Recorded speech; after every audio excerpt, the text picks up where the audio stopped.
কাল অন্য কেউ এসে গবেষণা করবে, বলবে এটা ভুল। যে কেউ কিছু বললেই হলো না। আপনি কি হাওয়ায় কথা বলছেন? মানে চলুন, আপনি বলছেন যে এটা ভুল। আমি বলছি না, কিন্তু হোয়াটসঅ্যাপে তো 20,000 মেসেজ আসে ভাই। এমন কিছু চিহ্ন দিয়ে দেব যাতে আপনি বুঝতে পারেন। তাহলে কি আমি মিথ্যা বলছি?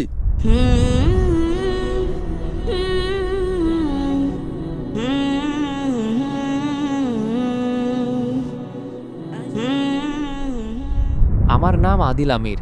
আমি এক মসিহি পরিবারের সন্তান। স্যার, আমি আপনার ভিডিও সবসময় শুনি এবং খুব লাইকও করি। হিন্দুদের সম্পর্কে আপনার অনেক প্রশ্নের উত্তর সঠিক হয়, ভালোও লাগে, তাই লাইকও দিই। কিন্তু আপনি চ্যালেঞ্জ করেছেন যে পবিত্র বাইবেল ভুল, অর্থাৎ তাতে পরিবর্তন করা হয়েছে। আমি জিজ্ঞাসা করতে চাই, কোন দিক থেকে পবিত্র বাইবেল ভুল? আপনি কি আমার ক্যাসেট দেখেননি? না স্যার, মাফ করবেন। আমি প্রায়ই সাদৃশ্যের বিষয়ে কথা বলি, কিন্তু কখনো কখনো বাধ্য হয়ে আমাদের অন্য বিষয় নিয়েও কথা বলতে হয়। আমি একটা বক্তৃতা দিয়েছিলাম, একটা ডিবেট ইউএসএতে ডক্টর উইলিয়াম ক্যাম্বেলের সাথে। তিনি একটা বই লিখেছেন যে কোরআন মজিদে 38টি বৈজ্ঞানিক ভুল আছে। 8 বছর পর্যন্ত কোনো মুসলমান উত্তর না দেওয়ায় আমাকে ডাকা হয়েছিল। তাই আমি ইউএসএ গিয়েছিলাম। ওই ইউএসএ যে পাকিস্তানিরা যান, আমি যে ডিবেট করতে আর আপনারা যান ঘুরতে মজা করতে, তো আমি ইউএসএতে গিয়েছিলাম শিকাগোতে। আর সেটার বিষয়বস্তু ছিল বিজ্ঞানের আলোকে বাইবেল ও কোরআন।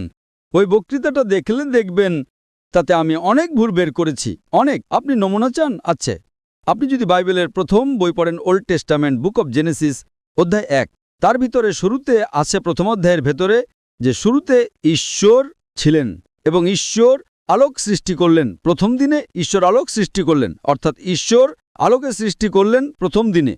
আর তৃতীয় দিনে সৃষ্টি করলেন সূর্যকে। আলো কোথার থেকে আসে? আসমান থেকে।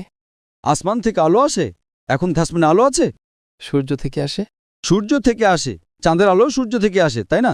তাহলে আলো এলো প্রথম দিনে আর সূর্য এলো তৃতীয় দিনে। এটা ঠিক না ভুল? স্যার, আমি এটা বলতে চাইছি যে আপনি বলেন পবিত্র বাইবেল বদলে গেছে। সেটাই তো বলছি। কোন দিক থেকে বদলে গেছে? সেটাই তো আমি বলছি। আপনার যদি সামান্য জ্ঞান থাকে তাহলে বুঝবেন, যদি আলো প্রথম দিনে আসে তাহলে সূর্যও তো প্রথম দিনে আসা উচিত, তাই না? সূর্য আসছে তৃতীয় দিনে। সৃষ্টিকর্তা সূর্য বানালেন তৃতীয় দিনে আর আলো বানালেন প্রথম দিনে। এটা বৈজ্ঞানিকভাবে ভুল, বুঝলেন? তারপর আপনার বাইবেলে লেখা আছে যে আল্লাহ, দুঃখিত, সৃষ্টিকর্তা ঈশ্বর তৃতীয় দিনে বানালেন সূর্য, যা আলোওয়ালা, এবং চাঁদ, যার আলো ছোট। এটাও ভুল। চাঁদের তো নিজের আলোই নেই। আজকের বিজ্ঞান বলে যে চাঁদের নিজস্ব কোনো আলো নেই। চাঁদের আলো হলো প্রতিফলিত আলো। কোরআনে লেখা আছে সূর্যের আলোকে বলা হয়েছে সিরাজ, দিয়া আর ওয়াহাজ, মানে টর্চ, উজ্জ্বল মহিমা, প্রদীপ। আর চাঁদের আলোকে বলা হয়েছে নূর বা মুনির, যার অর্থ ধার করা আলো বা প্রতিফলিত আলো। সুতরাং বিজ্ঞান বলে কোরআনে কোনো ভুল নেই, কিন্তু বাইবেলে ভুল আছে। বুঝতে পারলেন? এর উপর আমি 2 ঘন্টা, 3 ঘন্টা, 4 ঘন্টা বক্তৃতা দিতে পারি। বুঝতে পেরেছেন? স্যার, আমি একদমই বুঝতে পারিনি। আমি এটা বলতে চাইছি, আমার প্রশ্ন হলো, যদি কাল কেউ উঠে পবিত্র বাইবেল সম্পর্কে কিছু বলে, যেমন আপনি বলেন সূর্যের কথা, ঠিক আছে, সৃষ্টিকর্তা প্রথম দিনে আকাশ এবং পৃথিবী সৃষ্টি করেছেন, কিন্তু তখন তো বাইবেলের সূর্যের কোনো উল্লেখ নেই। এখন যদি কেউ এসে বলে যে প্রথম দিনে সৃষ্টিকর্তা সূর্যও সৃষ্টি করেছেন, তাহলে? আরে ভাই সাহেব, আমি আপনাকে রেফারেন্স দিচ্ছি। যে কেউ বললেই হলো নাকি? আপনি বাইবেল পড়েছেন? আপনি বাইবেল পড়েছেন? না, পড়িনি, কিন্তু শুনেছি অনেক। পড়েননি, কিন্তু আমি পড়েছি এবং আমিই বলছি। তার মানে আপনি ঠিক না আমি ঠিক? আমি বাইবেল পড়েছি, আমি বাইবেলের রেফারেন্স দিচ্ছি। যে কেউ কিছু বললেই হলো না। আপনি কি হাওয়ায় কথা বলছেন? বাইবেলের জেনেসিস, আপনি হয়তো জেনেসিস সম্পর্কে শোনেননি। জেনেসিস শুনেছেন? না। শোনেননি, তাই না? খ্রিস্টানরা বাইবেল পড়ে নাকি? যদি না পারেন তাহলে অন্তত যার জ্ঞান আছে তার কথা তো মানুন। আপনার বড় বড় পাদ্রীদের সাথে আমার ডিবেট হয়েছে, ঠিক কি না? আপনার জ্ঞান নেই, কিন্তু আমি পাদ্রীকে হারিয়েছি, তাহলে তো স্বীকার করা উচিত, হ্যাঁ কি না? না স্যার, আমি কখনো আপনার কোনো ডিবেট কোনো পাদ্রীর সাথে শুনিনি। হ্যাঁ, ডিবেট শোনেননি তো এটা কি আমার ভুল? আপনি গুগল করুন, ইউটিউব জানেন তো? জি। তাতে সিনেমা দেখেন? না, সিনেমা না। সিনেমা দেখেন না। ইউটিউবে ডক্টর জাকির নায়েক এবং ডক্টর উইলিয়াম ক্যাম্বেল টাইপ করুন, ডিবেট চলে আসবে, মাত্র 4.5 ঘন্টার, সব পাবেন সেখানে। তারপর আপনি বাইবেল নিন, খুলুন, হিন্দিতে পড়ুন, উর্দুতে পড়ুন, ইংরেজিতে পড়ুন, রেফারেন্সগুলো মিলিয়ে দেখুন। তারপর কাল এটা বলবেন না যে আমি পড়িনি। আপনি পড়েননি, তাহলে যে ব্যক্তি পড়েছে তার সাথে তর্ক করা উচিত না। যে ব্যক্তি পড়াশোনা করেছে, বাইবেল পড়েছে, আপনি বাইবেল না পড়ে তার সাথে তর্ক করছেন, এটা কি ঠিক? ঠিক নয়, কিন্তু আমি এটা বলতে চাই স্যার যে, মানে চলুন, আপনি বলছেন যে এটা ভুল হলো, আমি বলছি না, যেই বাইবেলের উপর গবেষণা করে সেই বলে, আমি একা বলি না। আসলে স্যার কিভাবে? কাল অন্য কেউ এসে গবেষণা করবে, বলবে এটা ভুল, তারপর প্রমাণও তো করতে হবে যে এটা এমন। এখন ভুল শব্দ তৈরি করে বলা হলো এটা এমন হয়ে গেছে, তেমন হয়ে গেছে।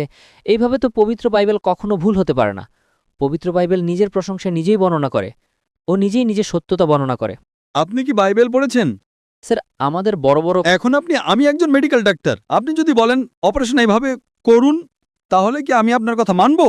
আপনাকে একজন লোক এসে বলবে ভাই এসব ছাড়ুন, আপনার মা যদি অসুস্থ হন, হার্ট অ্যাটাক হয়, কোনো লোক যে ডাক্তার না সে এসে বলবে এভাবে অপারেশন করুন, আপনি কি মানবেন? মানবেন কি? আপনি কি দেখবেন? আপনি ডিগ্রি দেখবেন, তাই না? ঠিক কি না? আপনার মা যদি কাল অসুস্থ হন, হার্ট অ্যাটাক হয়েছে, রাস্তার কোনো লোক এসে বলবে আমি অপারেশন করব, আপনি তাকে অনুমতি দেবেন? না। আপনি কি দেখবেন? প্রথমে তদন্ত করবেন সে ডাক্তার কিনা, তাই না? জি। যদি সে বলে না আমি ডাক্তারি পড়িনি এবং এসে তর্ক করবে, তো আপনি কি করবেন? দু চারটা চর মারবেন না তাকে, বলবেন ভাই আমার মাকে হাত লাগাবি না, ঠিক কি না? জি। তো আপনি সেই লোকটার মতোই কাজ করছেন।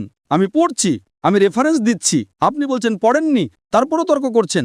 এত বড় সমাবেশের সামনে আপনি প্রশ্ন করছেন আর আমি রেফারেন্স দিচ্ছি, জেনেসিস অধ্যায় 1, জেনেসিস অধ্যায় 1 ভার্স 1, জেনেসিস অধ্যায় 1 ভার্স 4, আর আপনি বলছেন আমি পড়িনি। আসলে স্যার আপনি আমাকে এটা উর্দুতে বলে দিন। আমি তো উর্দুতেই বলছি। আপনি বলে দিন কিসে লেখা আছে। এটা কি ইঞ্জিলে লেখা নাকি পুরানো ওল্ড টেস্টামেন্টে লেখা, কিসে লেখা আছে? জেনেসিস আদি পুস্তক, উর্দুতেও এটাকে জেনেসিসই বলে। আপনি পড়েননি তো? বাইবেলে কটা বই আছে? আমি কখনো এত গবেষণা বা পড়াশোনা করিনি। তাহলে যে পড়েছে তার কথা তো মানুন। পড়েননি আর তর্ক করছেন, এটা স্কুলে গিয়ে শিক্ষকের সাথে তর্ক করার মতো করছেন। এখন আপনি বলবেন যে আপনি যে সত্যি বলছেন তার কি প্রমাণ? বাইবেলে 66টি বই আছে। কটা? 66। 66। যদি আপনি প্রটেস্ট্যান্ট হন, যদি আপনি ক্যাথলিক হন, তাহলে 73টি। 70 আর 3 কত? 73টি। হ্যাঁ, এখন আপনার মনে ঘুরপাক খাচ্ছে। আপনি কি জানতেন যে বাইবেলে 73টি বই আছে? জানতেন কি জানতেন না? না, শুনিনি কখনো। তাহলে কি আমি মিথ্যা বলছি? আপনি শোনেননি? এতে ভুলটা আমার না আপনার। আপনি আপনার পাদ্রীকে জিজ্ঞাসা করুন। ঠিক আছে স্যার, মাফ করবেন। আপনি এক স্রষ্টা বিশ্বাস করেন? জি। আপনি ঈসা আলাইহিসসালাম কি স্রষ্টা মানেন? জি। কি প্রমাণ আছে? কোথায় লেখা আছে যে ঈসা আলাইহিসসালাম স্রষ্টা? আপনি যদি আমাকে বাইবেলের ভিতর থেকে এমন একটা জায়গা দেখাতে পারেন যেখানে ঈসা আলাইহিসসালাম নিজে স্পষ্টভাবে বলেছেন যে আমি স্রষ্টা, তাহলে আমি আজকেই খ্রিস্টান ধর্ম গ্রহণ করতে প্রস্তুত। কেউ আপনাকে বোকা বানিয়েছে? কি বানিয়েছে? মাফ করবেন স্যার, আমি আপনার হোয়াটসঅ্যাপে আয়াতগুলো পাঠিয়ে দেব, আপনি অবসর সময় পড়বেন স্যার। বাকিটার জন্য মাফ করবেন। এখন কি আয়াত মনে নেই? আসলে স্যার এখন আমার মনে নেই, আমি কোনো ভুল শব্দ বলতে চাই না। আপনার হোয়াটসঅ্যাপ নাম্বার আমি সেভ করে নিয়েছি। কিন্তু হোয়াটসঅ্যাপে তো 20,000 মেসেজ আসে ভাই। আপনার নাম্বার আসবে কি আসবে না কে জানে? আপনার মেসেজটা তো দেখে তো আমাকে দেবেই না, বলবে বোকার মতো প্রশ্ন, একপাশে রাখো। 20,000 প্রশ্ন থেকে বেছে আমাকে 100টা ভালো প্রশ্ন দেওয়া হয়, সেই 100টা থেকে আমি 20টা বাছি। কি সম্ভাবনা আছে যে আপনারটা আমি পাবো? 0.0001%। ঠিক? স্যার আমি এমন কিছু চিহ্ন দিয়ে দেব যাতে আপনি বুঝতে পারেন। কেমন চিনো? আপনি আপনার ব্যক্তিগত নাম্বার দিন, আমি তাতে পাঠিয়ে দেব যদি আপনার মনে হয় তো। আমি কি বোকা? আপনি কি আমাকে বোকা মনে করেন? এখানে আপনি এত সময় নষ্ট করছেন, এত লোক আসছে, আর আপনি বলছেন যে ঈসা আলাইহিস সালাম স্রষ্টা। এটা বাইবেলে লেখা আছে। আপনার যে পাদ্রীরা আমার সাথে ডিবেট করে তারা প্রমাণ করতে পারেনি, আর আপনি প্রমাণ করতে চলেছেন। স্যার, কত এত পণ্ডিতদের সাথে বিতর্ক হয়েছে। আমি অনেক পণ্ডিতকে পরাজিত করেছি। একটা পণ্ডিতও যার যোগ্যতা আছে সে আমার সামনে তো আসুক, ঠিক কি না? আপনার পাকিস্তানে যদি কোনো খ্রিস্টান পণ্ডিত থাকেন যিনি তার বক্তৃতার জন্য 20,000 মানুষ নিয়ে আসতে পারেন, আমি তার সাথে ডিবেট করতে প্রস্তুত। পাকিস্তানেই ডিবেট করে নেব, ঠিক কি না? বাইরে যাওয়ার দরকার নেই। জি। ঠিক আছে, খোদা হাফেজ। খোদা হাফেজ।